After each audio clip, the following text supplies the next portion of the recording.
नमस्कार, India voice देख रहे हैं आप। आपके साथ मैं हूं स्वीटी दीक्षित। बुलेटिन की शुरुआत करेंगे महत्वपूर्ण जानकारी के साथ। दिल्ली से बड़ी खबर सामने आ रही है। प्रदूषण को कम करने के लिए सरकार का फैसला। दिल्ली से 13 से 20 नवंबर का और जीवन लागू होगा। गोपाल राय ने कहा है दिल्ली सरकार ने और जीवन की पाबंदियां लागू की है। दिल्ली में हर तरफ के निर्माण कार्य पर रोक लगेगी और 10 नवंबर तक सभी स्कूल बंद होंगे। 10वीं और 12वीं को छोड़कर सभी स्कूल बंद होंगे। तो महत्वपूर्ण फैसला लिया गया है दिल्ली के प्रदूषण को ध्यान में रखते हुए कि ऑड इवन लागू किया जाएगा। 13 से 20 नवंबर के बीच में ये ऑड इवन सिस्टम लागू किया जाएगा। चूंकि 12 तारीख को दीपावली है, उसके बाद से दिल्ली के हवा में और भी ज्यादा जहर घुलने लगेगा, जिसको ध्यान में रखते हुए दिल्ली सरकार ने बड़ा फैसला लिया है। स्कूल भी बंद कर दिए गए हैं। 10 नवंबर तक के लिए सिर्फ 10वीं और 12वीं तक के स्कूल खोले गए हैं और ऐसे में दिल्ली सरकार ने महत्वपूर्ण फैसला दिल्ली के प्रदूषण को देखते हुए लिया है। इससे पहले भी आपको बता दें कि कई फैसले लिए गए हैं। मौजूदा स्थिति की बात की जाए तो AQI लेवल 800 के पार कई इलाकों में पहुंच चुका है, जो कि काफी गंभीर मसला है और ऐसे में दिल्ली सरकार ने बैठक की थी। बैठक के बाद ये महत्वपूर्ण फैसला गोपाल राय ने बताया है। अजीत कुमार ज्यादा जानकारी के साथ जुड़ चुके हैं। अजीत कुमार, कौन कौन से ऐसे फैसले हैं जो दिल्ली के प्रदूषण को कम करने के लिए लिए गए हैं? देखिए, बिल्कुल छोटी, दिल्ली में जिस तरीके से लगातार प्रदूषण का कहर जो बढ़ रहा है, उससे अब कहीं ना कहीं दिल्ली सरकार और महत्वपूर्ण फैसले ले रही है, जिसमें सबसे बड़ा महत्वपूर्ण फैसला ये है कि आने वाले समय में ऑड इवन का जो फॉर्मूला है वो दिल्ली में लागू कर दिया गया। आपको बता दें कि अभी ये जो ऑड इवन का फॉर्मूला है वो 1 हफ्ते के लिए लागू किया गया है और दिवाली के बाद यानी 13 से 20 नवंबर तक जो है राजधानी दिल्ली में ऑड इवन का जो फॉर्मूला है वो लागू रहेगा। बताना चाहूंगा कि दिवाली से पहले ही राजधानी दिल्ली में जो प्रदूषण का जो स्तर है वो लगातार इस तरीके से बढ़ता जा रहा है, जो कहीं ना कहीं लोगों के लिए बहुत बड़ी मुसीबत बन चुका है। यहाँ तक की स्थिति अगर मैं बात करूं प्रदूषण के हिसाब से, तो कहीं ना कहीं लॉकडाउन जैसी स्थिति बनती हुई नजर आ रही है। इससे पहले राजधानी दिल्ली में MCD के स्कूल को भी आगामी 10 नवंबर तक के लिए बंद कर दिया गया है। वहीं अब जो एक नया फैसला आया है उसमें पूरे स्कूलों को बंद कर दिया गया 10वीं और 12वीं को छोड़ करके, क्योंकि 10वीं और 12वीं के जो बोर्ड एग्जाम होते हैं तो लिहाजा उनकी जो एक्स्ट्रा क्लासेस होती है वो महत्वपूर्ण होते हैं, तो इनको एक्स्ट्रा क्लासेस के तौर पर उनको दिया गया है। इसके अलावा जो महत्वपूर्ण जो फैसला दिवाली के बाद से 13 से 20 नवंबर तक राजधानी दिल्ली में अब ऑड इवन का जो फॉर्मूला है वो लागू कर दिया जाएगा। जी स्वीटी, 13 से 20 नवंबर ऑड इवन फॉर्मूला लागू किया जाएगा। इससे पहले हमने देखा था कि किस तरीके से AQI लगातार ऊपर बढ़ते हुए नजर आ रहा है और ये कंडीशन यहाँ तक आ चुकी है अजीत की ग्रैप 4 सिस्टम जो है वो लागू हो चुका है। इससे अंदाजा लगाया जा सकता है कि राजधानी किस गंभीर श्रेणी से गुजर रही है।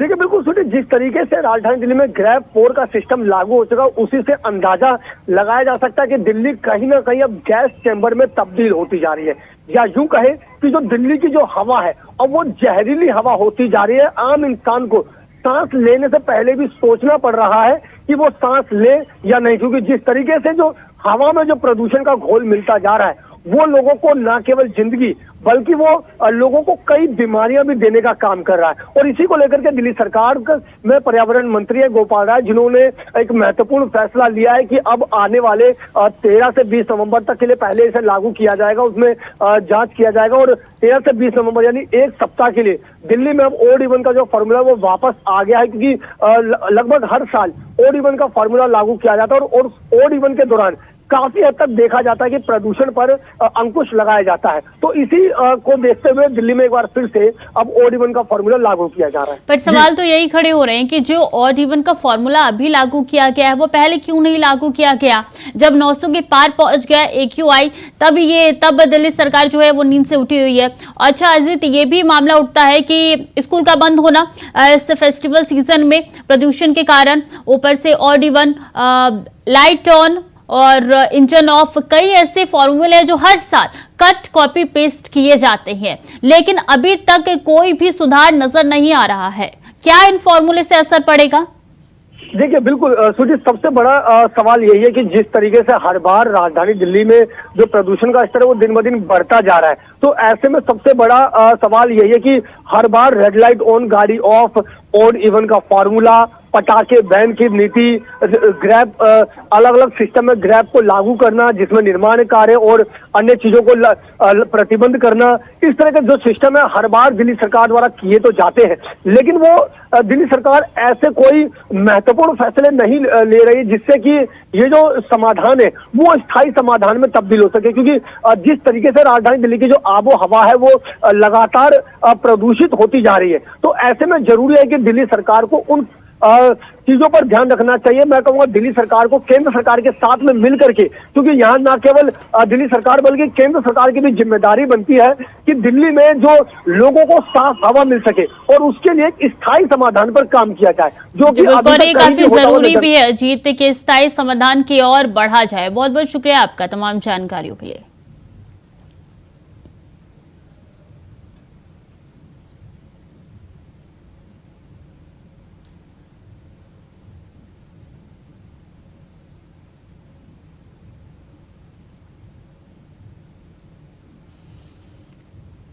चलिए खबरों में आगे बढ़ेंगे। झारखंड में ईडी की तरफ से माइंस घोटाले के साथ साथ अवैध जमीन की खरीद बिक्री करने के में भी जांच एक ऐसा मामला सामने आया है जो चिंता का विषय बनता जा रहा है। दरअसल जांच के दौरान ईडी की टीम को इस बात की जानकारी मिली है, इस मामले में ईडी की गिरफ्त में आए अधिकारियों के साथ साथ राजनीतिक दल के नेता और कारोबारियों ने मिलकर ईडी के खिलाफ ऐसी साजिश रची है जिस पर गृह मंत्रालय भी चिंतित है। ईडी की टीम ने पिछले हफ्ते जब जेल में छापा मारा था तब कुछ ऐसे खुलासे सामने आए जो चिंता का विषय है। बीजेपी ने ईडी के खिलाफ जेल के अंदर साजिश रचे जाने पर तीखी प्रतिक्रिया व्यक्त की है। पार्टी के प्रवक्ता प्रतुल शाहदेव ने साफ किया है कि ईडी की टीम को जानकारी मिली है कि ईडी के परिवार और उन्हें नुकसान पहुंचाने के लिए नक्सली संगठनों का भी सहारा लिया जा रहा है। साथ ही साथ किसी महिला के माध्यम से भी ईडी की टीम को फंसाने की पहल की गई है। इस पर बीजेपी ने राज्य सरकार पर भी सवाल खड़े किए हैं।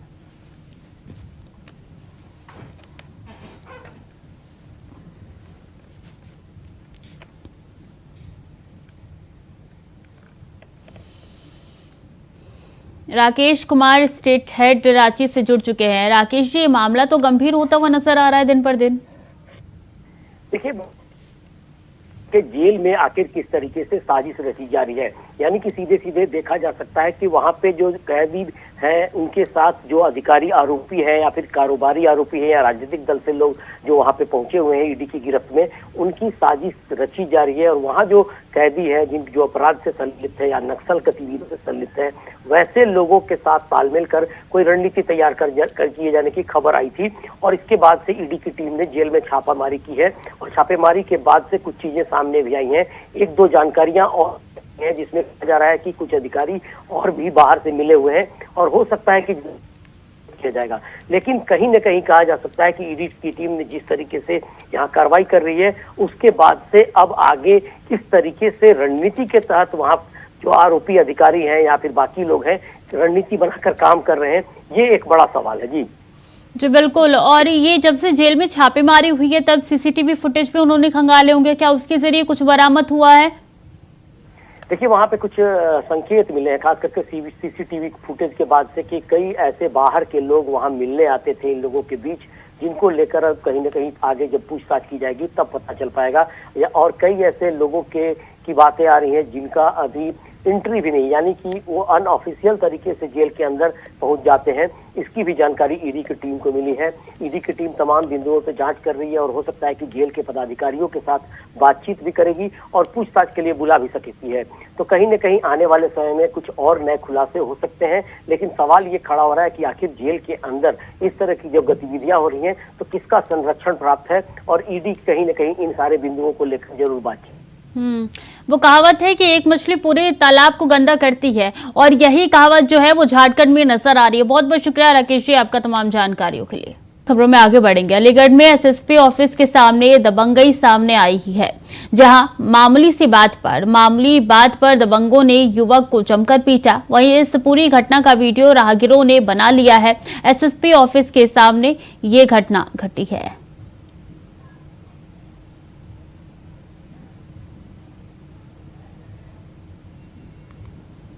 मोहम्मद शहनवाज ज्यादा जानकारी के साथ जुड़ चुके हैं। मोहम्मद, ये पूरा मामला है क्या? देखिए, ये पूरा मामला थाना सिविल लाइन इलाके में स्थित एसएसपी कार्यालय के सामने का है, जहां मामूली बात पर दबंगों के द्वारा एक युवक के साथ बेरहमी से मारपीट कर दी गई, जिसका वीडियो सोशल मीडिया पर वायरल हो रहा है। बताया जाता है कि यहाँ एसएसपी कार्यालय का ऑफिस एक शराब का ठेका है, जहां पर आए दिन इस तरीके के मामले सामने आते हैं। लोग शराब पीकर एक दूसरे के साथ मारपीट करते हैं। उसी के चलते कल देर रात भी शराब के ठेके पर किसी बात को लेकर दो पक्षों में विवाद हुआ, जिसके बाद दबंग उग्र हो गए और एक युवक को पकड़कर उसके साथ जमकर मारपीट कर दी।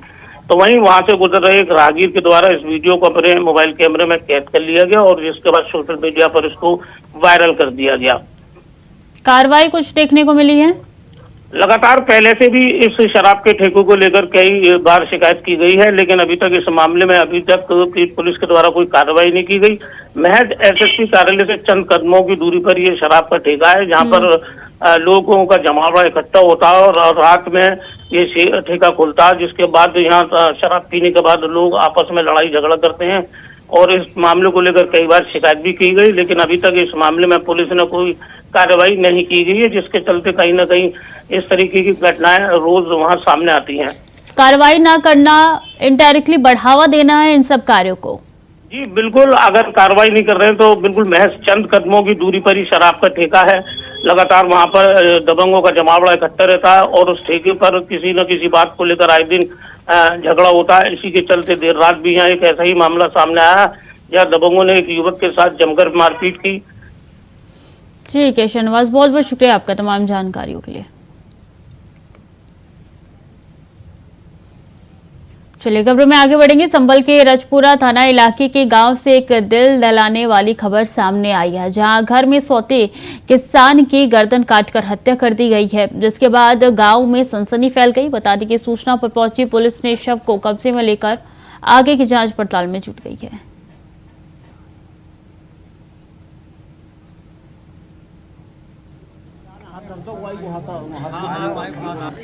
लाट दे रहा था।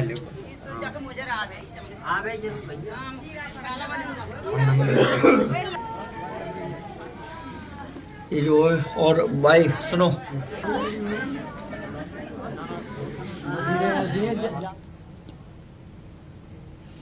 गाजियाबाद के लोनी थाना और स्वाट टीम की बदमाशों से मुठभेड़ हो गई, जहां महिला शिक्षिका से कार लूटने वाला बदमाश दीपांशु को गोली लगने के बाद गिरफ्तार किया गया। बता दें कि देर रात चेकिंग के दौरान मुठभेड़ हुई, तो वहीं बदमाश को अस्पताल में भर्ती कराकर एक बाइक, एक तमंचा, खाली खोखे बरामद किए गए हैं।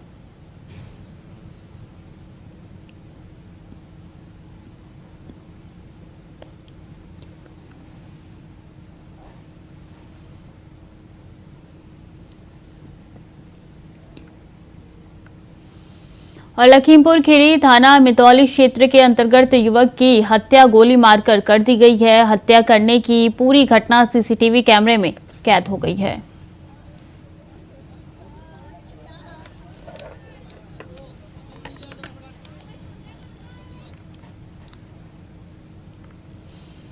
दिल्ली के प्रेमनगर थाना इलाके से एक दिल दहला देने वाला वीडियो सामने आया है, जिसमें एक शख्स एक बच्ची को बेरहमी से पीटता हुआ नजर आ रहा है। जानकारी के मुताबिक बच्ची की पिटाई कर रहा शख्स बच्ची का पिता बताया जा रहा है। वायरल हो रही वीडियो भी प्रेमनगर पार्ट 2 का बताया जा रहा है। वहीं वीडियो का संज्ञान लेते हुए पुलिस ने रिपोर्ट दर्ज कर ली है। आगे की जांच पड़ताल में जुट चुकी है, लेकिन आरोपी फरार बताया जा रहा है।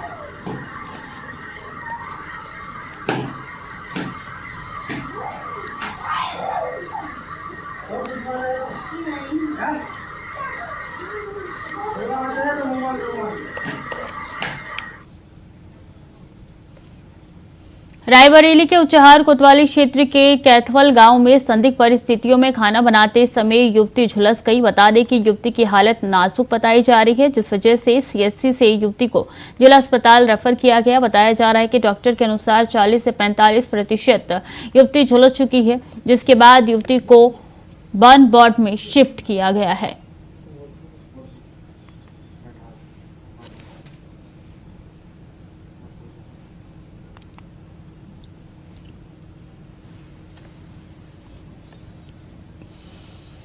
संभल में पुलिस ने कार्रवाई करते हुए मुठभेड़ के बाद 3 बदमाशों को गिरफ्तार किया है। मुठभेड़ में बदमाश के पैर में गोली लगी है तो वहीं 2 बदमाशों को पुलिस ने गिरफ्तार किया है। दरअसल रविवार देर रात बाइक से जा रहे 3 बदमाशों ने पुलिस पर फायरिंग कर दी, जिसके बाद पुलिस ने जवाबी कार्रवाई करते हुए मुठभेड़ के बाद बाकी बदमाशों को भी गिरफ्तार कर लिया।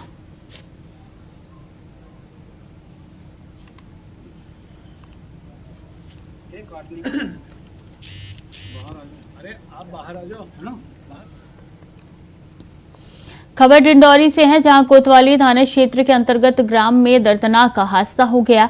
बता दें कि रेस से भरे तेज रफ्तार ओवरफ्लोड डंपर ने मवेशियों को रौंदा है और रौंदते हुए पलट गया, जिसको मौके पर 15 मवेशियों की मौत हो गई। सूचना मिलते ही घटनास्थल पर जिला पंचायत अध्यक्ष रुद्रेश परसती और कोतवाली पुलिस मौके पर पहुंचे जांच पड़ताल में जुट चुके हैं।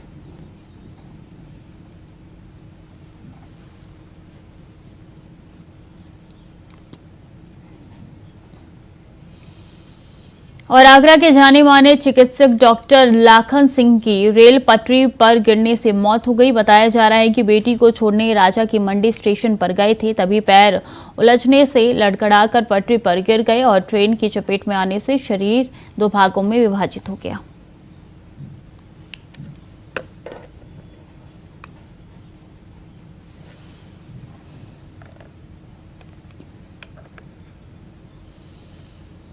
जोधपुर में मुख्यमंत्री अशोक गहलोत ने नामांकन से पहले अपनी सिस्टर का आशीर्वाद लिया। सीएम गहलोत ने अपनी बहन के घर पहुंचकर आशीर्वाद लिया। इस मौके पर सीएम का पूरा परिवार मौजूद रहा। बड़ी बहन ने सीएम को तिलक लगाकर रक्षा सूत्र बांधा, साथ ही मुंह मीठा भी करवाया।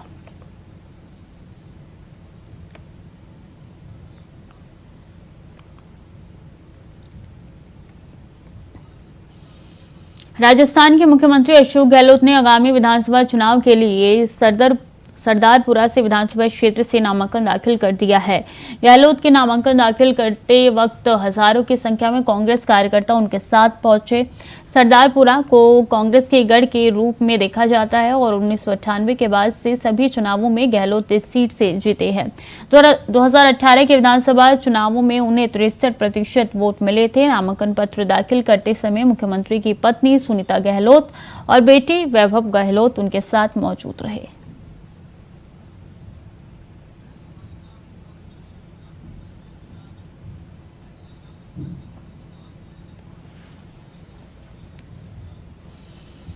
लखनऊ के बख्शी का तालाब में एसएस स्कूल की बस अनियंत्रित होकर पलट गई। बता दें कि बस में बच्चे लेकर जा रही थी बस, तो वहीं नियमों को ताक पर रख के बस चल रही थी। हादसे का शिकार हो गई, जिसमें सवार कई दर्जन लोग गंभीर रूप से घायल हो गए। हालांकि बच्चों को अस्पताल में इलाज के लिए भर्ती कराया गया है, लेकिन सूचना मिलने पर परिजन आक्रोशित नजर आ रहे हैं।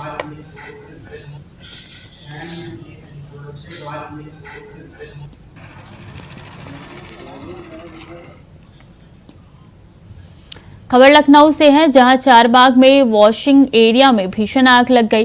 बता दें कि लॉन्ड्री रूम में लगी आग ने विकराल रूप ले लिया। सूचना मिलते ही मौके पर पहुंची दमकल की आधा दर्जन से अधिक गाड़ियों ने आग पर काबू पाया।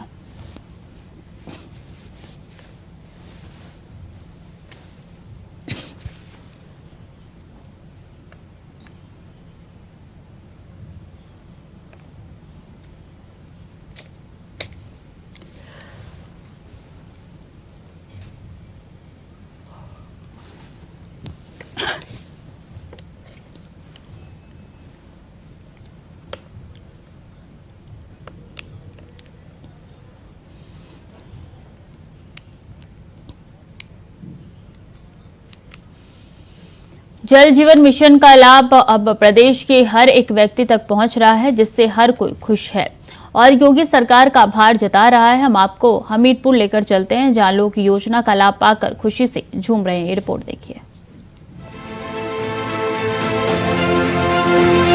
एक वक्त था जब बुंदेलखंड के लोगों को पानी के लिए तरसना पड़ता था। एक घूंट पेयजल के लिए मीलों पैदल चलना पड़ता था। इस समस्या को यूपी की योगी आदित्यनाथ सरकार ने बखूबी समझा। बुंदेलखंड वासियों की प्यास बुझाने के लिए जल जीवन मिशन को चारा बनाया। योजना के तहत अब बुंदेलखंड के लोगों को घरों पर शुद्ध पेयजल मिल रहा है। हमीरपुर में भी योजना के तहत लोगों को लाभ मिल रहा है। अब लोगों को कुएं या हैंडपंप तक पानी लाने के लिए नहीं जाना पड़ता। घरों पर ही नल के जरिए उन्हें शुद्ध पेयजल मुहैया हो रहा है, जिससे लोग गदगद हैं। जिले में कुल 355 गांवों के लोगों को योजना का लाभ मिल रहा है। हमको बहुत संतुष्ट है इससे कि देखो पहले हमारे पास नल नहीं था, हम दूर से पानी भर के लाते थे। अब तो हमारे पास घर पे नल लग गया, तो हम तो जितनी टाइम हमें आवश्यकता होती है उतनी टाइम हम अपना पानी भर लेते हैं। बहुत सुविधा हो गई है, अच्छा पानी भी होता है और बढ़िया सब कुछ अच्छा है। पहले बहुत दूर से लाना पड़ता था, और फिल्टर का पानी आता बड़ी साफ, पीने में कपड़े धोते हैं, पीते हैं। हर चीज़ के लिए सुविधा है, पानी के लिए दूर जाना पड़ता है। हर चीज़ की सुविधा सरकार दे रही है, सुविधा हर चीज़ के लिए। योगी सरकार की लगनशीलता और कर्मठता ही है कि एक वक्त पानी के लिए दर दर भटकने वाले बुंदेलखंडियों की प्यास अब घरों पर ही नल से मिल रहे शुद्ध पेयजल से बुझ रही है। Bureau report, India voice. तो फिलहाल के लिए बुलेटिन में इतना ही। खबरें लगातार जारी है, देखते रहें इंडिया वॉइस।